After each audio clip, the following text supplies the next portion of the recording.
खबर मथुरा से। Supreme court में सुनवाई के लिए नंगे पैर जाएंगे दिनेश शर्मा। श्री कृष्ण जन्मभूमि संघर्ष न्यास के अध्यक्ष दिनेश शर्मा कल होने वाली सुप्रीम कोर्ट दिल्ली में सुनवाई के लिए नंगे पैर ही जाएंगे। श्री कृष्ण जन्मभूमि मंदिर से ईदगाह मस्जिद को हटाने वाले केस की सुनवाई 30 अक्टूबर को सुप्रीम कोर्ट दिल्ली में होगी, जिसमें मुस्लिम पक्ष ने मांग की थी कि सभी वादों की सुनवाई मथुरा में ही होनी चाहिए। हिंदू पक्ष ने उच्च न्यायालय इलाहाबाद में एक याचिका लगाई थी और जिसमें मांग की गई थी कि मथुरा में चल रहे सभी वादों की सुनवाई इलाहाबाद न्यायालय करे। हिंदू पक्ष ने उच्च न्यायालय इलाहाबाद में कहा था कि राष्ट्रहित के मुद्दों की सुनवाई उच्च न्यायालय इलाहाबाद सीधे कर सकता है। दोनों पक्षों की बहस सुनने के बाद इलाहाबाद उच्च न्यायालय ने एक आदेश जारी किया था कि मथुरा में चल रहे श्री कृष्ण जन्मभूमि से संबंधित सभी मुकदमों की सुनवाई और इलाहाबाद हाई कोर्ट करेगा। इसके विरोध में मुस्लिम पक्ष सुप्रीम कोर्ट गया और मुस्लिम पक्ष ने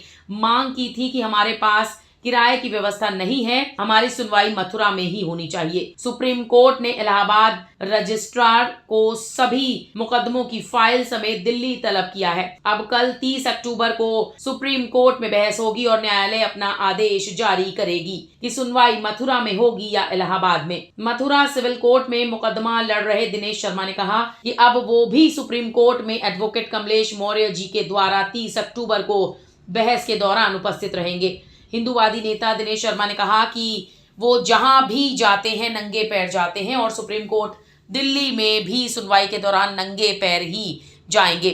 आपको बता दें कि दिनेश शर्मा ने एक संकल्प लिया था कि जब तक औरंगजेब की निशानी ईदगाह मस्जिद मथुरा से नहीं हट जाएगी तब तक वो जहां भी जाएंगे नंगे पैर ही जाएंगे।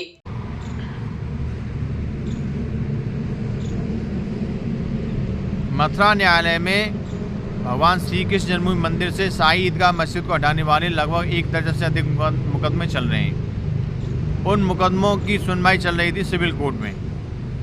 तो हिंदू पक्ष ने इलाहाबाद उच्च न्यायालय से एक प्रार्थना पत्र दिया था कि राष्ट्र हित के मुद्दे को देखते हुए इन सभी मुकदमों की सुनवाई उच्च न्यायालय इलाहाबाद सीधे करे।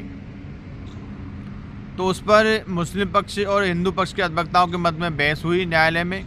तो न्यायालय ने एक आदेश जारी किया था कि मथुरा में जितने भी श्री कृष्ण जन्मभूमि से संबंध में मुकदमे चल रहे हैं उन सभी की सुनवाई अब इलाहाबाद उच्च न्यायालय करेगा।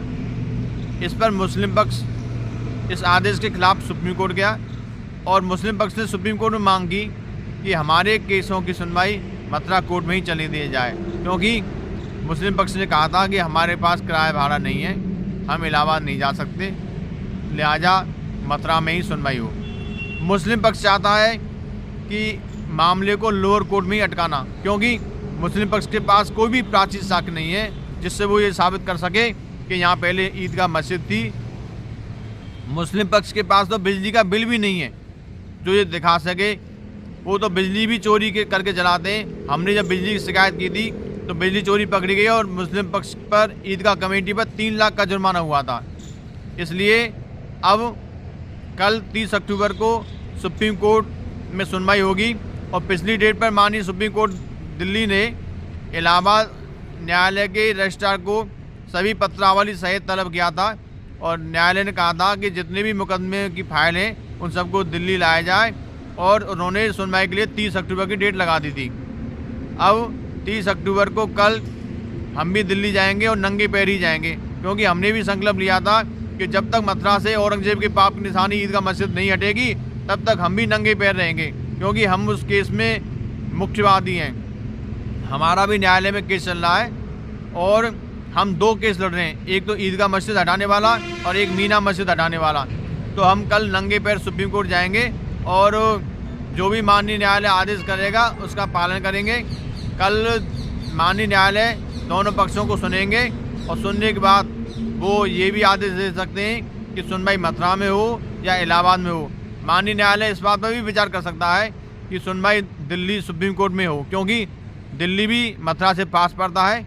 यदि दिल्ली सुनवाई होगी तो ब्रजवासियों को और हम लोगों को सभी को खुशी होगी। मथुरा से अमित शर्मा की रिपोर्ट, JK न्यूज़।